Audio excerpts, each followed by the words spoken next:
2024-এর 14 জুলাই ঢাকা বিশ্ববিদ্যালয়ের মেয়েরা হল ভেঙে রাস্তায় বেরোয় আসে এবং ফ্যাসিস্ট সরকারের একটা খুবই প্রিয় ন্যারেটিভকে তারা জাস্ট ভেঙে দেয়। এবং এটা শুধু ঢাকা ইউনিভার্সিটিতে হয়েছে তা না, আরও অনেকগুলো ইউনিভার্সিটিতে হয়েছে, সেখানেও এগুলো তারা উদযাপন করছে আজকে। সো ওই মেয়েদের যে কন্ট্রিবিউশন, এইটাকে স্যালুট করার জন্যে আসলে আমরা আমাদের ফিজিক্যাল ইভেন্টটা জুলাই উইমেন্স ডের মধ্য দিয়ে শুরু করা। আমি এখানে একটু কোট করতে চাই, মানে আমি নিজে চাইলে অনেক দার্শনিক লাইন বানাতে পারতাম, কিন্তু আমি মনে করি যে জুলাইতে যে মেয়েরা আন্দোলন করেছিল তাদের একজনের একটা লেখা আমি ধার করতে চাই। সেটা ধার করে বলতে চাই, আমি মনে করি ওর ওই লাইনটার মধ্যেই এই 14 তারিখের স্পিরিটটা আছে। এনএসইউতে পড়ে একটা মেয়ে, ওর নাম নাফসিন। আজকে সকালে দেখলাম যে ও আমাদের জুলাই ইভেন্টটা শেয়ার করে একটা কথা লিখেছে ইংরেজিতে, যার বাংলা অর্থ দাঁড়ায় হচ্ছে এরকম যে 14 জুলাই রাতে একজন আমাদেরকে স্তব্ধ করে দিতে চেয়েছিল, আর তারপর থেকে আমরাই হয়ে উঠলাম জুলাইয়ের কণ্ঠস্বর। এবং আমার মনে হয় যে এই পুরো জুলাই আন্দোলনে মেয়েদের ভূমিকাকে এর চেয়ে সুন্দর এক লাইনে সাম আপ করা আর যায় কিনা আমি জানি না। তো সেইটাকে আমরা কমেমোরেট করবো আজকে সেন্ট্রালি শহীদ মিনারে। আর যেটা বললাম যে সারা দেশে বিভিন্ন ইউনিভার্সিটিতে এই অনুষ্ঠানটা হচ্ছে। সো শহীদ মিনারে যে এই অনুষ্ঠানটা হবে, এটাও কিন্তু by the July women, for July women and men and of July women. এই প্রোগ্রামটার যে পরিকল্পনা হয়েছে, সেই পরিকল্পনার সঙ্গে জুলাই আন্দোলনে সরাসরি যারা জড়িত ছিল, যে মেয়েরা, তারাই এটা পরিকল্পনায় অংশ নিয়েছে। একই সঙ্গে কারা কারা স্মৃতিচারণ করবে এটা বাছাই তারা করেছে। একই সঙ্গে এই অনুষ্ঠানে কোনো প্রফেশনাল হোস্ট থাকছে না, যে 3 জন হোস্ট থাকছেন 3 জনই জুলাই আন্দোলনে সরাসরি জড়িত। একজন ঢাকা বিশ্ববিদ্যালয়ের, একজন প্রাইভেট ইউনিভার্সিটির এবং একজন কলেজের, মানে স্নাতক পর্যায়ের সরকারি কলেজের।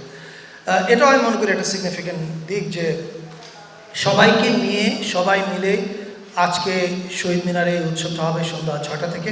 সেখানে শুরু হবে জাতীয় সঙ্গীতের মধ্য দিয়ে, এরপরে ডকুমেন্টারি দেখানো হবে 3টা। একটা হচ্ছে জুলাই উইমেন, বানিয়েছে another July women Raka Nosin Nowar. এছাড়া দেখানো হবে you fail to kill Abrar Fahad, আর একটা ডকুমেন্টারি, এবং আরেকটা হচ্ছে জুলাই বিষাদ সিন্ধু। এই 3টা ডকুমেন্টারির পাশাপাশি ওখানে গান করবেন, আপনারা জানেন, শায়ান, এলেটা করিম, পারশা। আর ব্যান্ডগুলোর মধ্যে থেকে থাকছে হচ্ছে এফ মাইনর, সমগীত এবং রেবেল নামে একটা ব্যান্ড আছে। আমি বোধহয় আরেকটা ব্যান্ডের নাম ভুলে গেলাম, ইলালালা, রাইট, আমি ইলাকে ভুলে গেছি। সো এখানেও দেখেন পারফরমেন্স যারা করছে তারা প্রত্যেকেই আসলে ফিমেল। এর বাইরে আমরা আজকের একটা মেজর প্রোগ্রাম নিয়ে কথা বলতে চাই। আপনারা জানেন যে এলিটা করিম, আমি এলিটার নামটা ভুলে গেছি, সরি, স্মৃতি থেকে বলতে গেলে যেটা হয়, এলিটা করিমও আজকে শহীদ মিনারে আছে।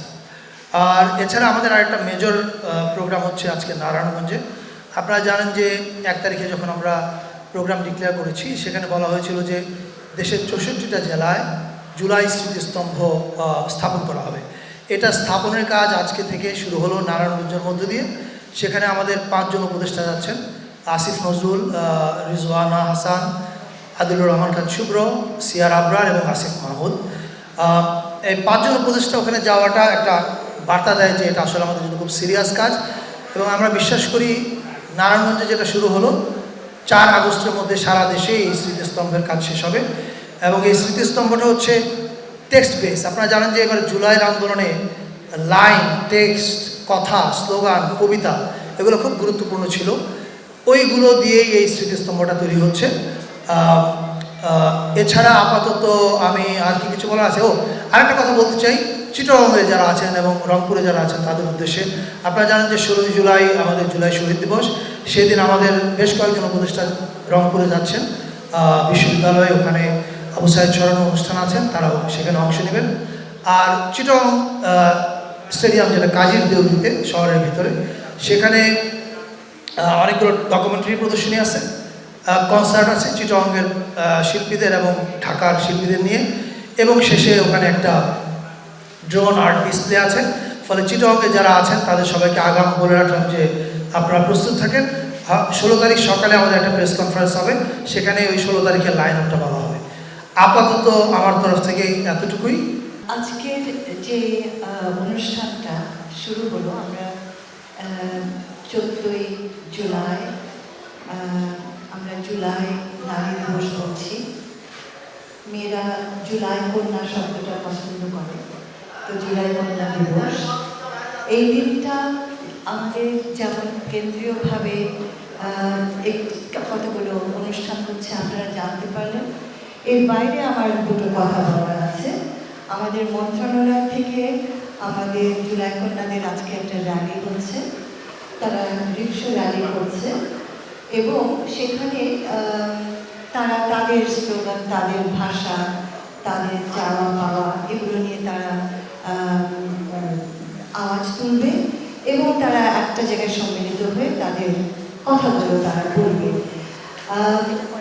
এটা 3:30টায় শুরু হবে এবং মানিক মিয়া আগামী থেকে আমরা এই যাত্রাটা শুরু হচ্ছে। তারা বিভিন্ন অঞ্চল থেকে ঢাকায় একটা জায়গায় জড়ো হয়ে তারপরে একসাথে তারা র্যালিটা করবে। রিক্সাকে সম্মান দেওয়াটাও এটার একটা অংশ, কারণ অনেক মেয়েদের স্মৃতিতে ছিল যে রিক্সাওয়ালারা কীভাবে তাদেরকে সাহায্য করেছে। আজকে আমরা দেখতে পাচ্ছি যে জুলাই আন্দোলনটা বোধহয় পৃথিবীর একটা অন্যতম উদাহরণ ইদানিং কন্টেম্পোরারি হিস্ট্রিতে, যেখানে এত নারী একসাথে আন্দোলনে নেমেছে। আন্দোলনকারীরা নিজেরাই আমাকে বলেছে, ছেলেরা মেয়েরা, যে প্রায় 65 থেকে প্রায় 70% মেয়ে, প্রথমে মেয়ে ছিলেন এবং এটা বিস্ময়কর। আর মেয়েদের সূচনা, যে তারা যে সূচনাটা করে, প্রথম স্লোগান, প্রথম ঘর থেকে বের হওয়া, প্রথম হোস্টেল থেকে বের হয়ে আসা, এটা যেমন আমাদের সকলের চোখে স্পষ্ট হয়ে উঠেছিল, ঠিক তেমনি আরেকটা অপূর্ব জিনিস আমরা লক্ষ্য করেছিলাম। সেটা হচ্ছে যে মেয়েরা ছেলেদের উপরে যখন আক্রমণ হয়েছিল, তারা কিভাবে ছুটে গিয়ে ছেলেদের রক্ষা করার চেষ্টা করেছে। ঠিক তেমনি আমরা এটাও দেখেছি যে মেয়েদের উপরে যখন হামলা চালাচ্ছিল, ছেলেরা তখন দৌড়ে গেছে সেখানে মেয়েদেরকেও রক্ষা করার জন্য। অর্থাৎ এই জুলাই আন্দোলনটা অনেক মাত্রায় আমাদেরকে গভীর একটা ভাবনা তৈরি করে, আমাদের একটা ভাবনার জায়গা তৈরি করে, কীভাবে সম্মিলিত শক্তির বিকাশ করতে পারে, কীভাবে ছেলেমেয়েরা একত্রে কাজ করলে পুরো সমাজে বিশাল পরিবর্তন আসতে পারে এবং কীভাবে আগামী দিনে এগোতে হলে এই শক্তিটাকে বাঁচিয়ে রাখা প্রয়োজন। এই যে কথাটি বললাম, এই শক্তিকে বাঁচিয়ে রাখা, সেটারই কিন্তু একটা ইচ্ছা প্রকাশ হচ্ছে আজকে এই স্মরণ আয়োজনের মধ্য দিয়ে।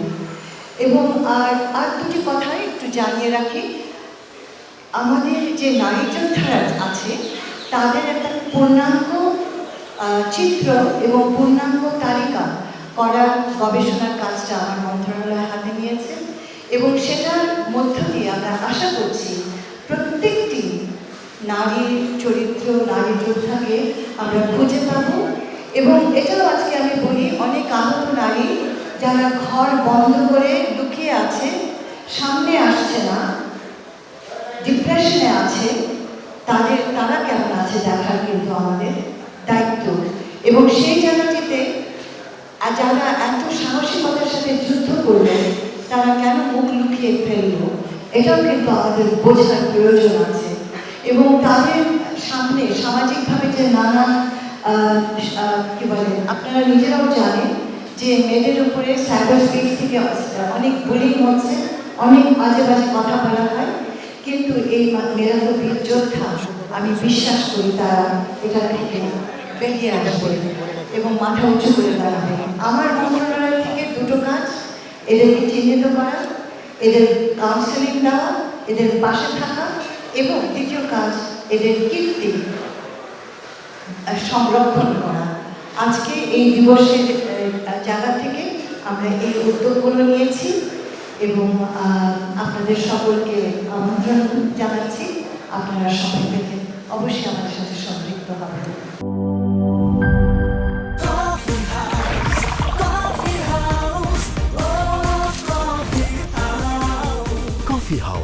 প্রতি চুমুকে আড্ডা জমে।